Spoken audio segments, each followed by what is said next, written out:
You ever notice that whenever we fail as a country, whether it be a World Cup or the women's, in the Olympics, or men's failing to qualify for the Olympics, it's always youth coaches that get the brunt of the blame.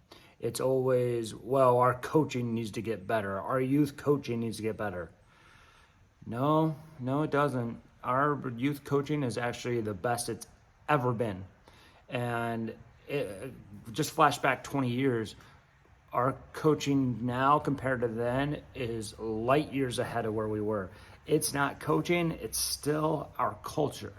And no amount of coaching, education, or curriculum is going to change a soccer culture. It's just not. It's just not how it works. And what I get a kick out of, and I'm always beating this drum, is that we fantasize and romanticize and treat La Masia at Barcelona as if it's Mecca, or as if, their curriculum is the gospel. And we have to follow it. And if we just follow that curriculum, we're going to develop as a country and all blah, blah, blah, blah, blah. And to that, I say, Xavi, who's one of the best midfielders of my lifetime, came to Barcelona at 11 years old.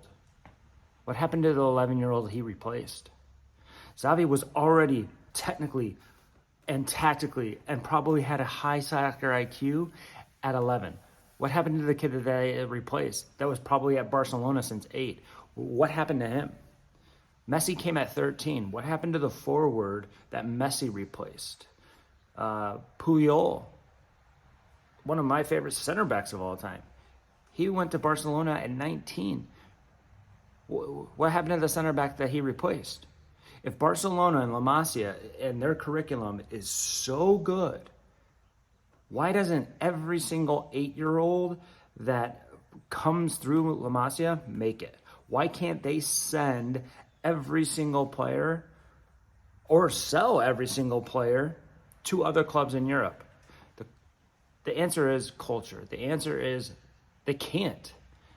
They can't sell everybody because nobody is that good at development, because at the end of the day, the best players develop themselves. And whether it be Messi, Xavi, Puyol, Piqué was a little bit younger. He was like 10 at Barcelona. But what was he doing from 6 to 10? 6 to 10 is more important than 11 to 14, especially when you're talking about the techniques and just developing a soccer IQ. The curriculums aren't going to get us to where we want to go. It's, one, the entry point. You have to start these kids earlier. You have to start them at 4, 5, 6 years old. And that's why for the most of the players that we train, most of them are younger siblings. I say that in almost every single video these days. Most of our best players are younger siblings of a player who played, or they had parents who played. And that's culture. That's starting point. That's, having somebody to talk to your entire life about soccer and about their development and about playing.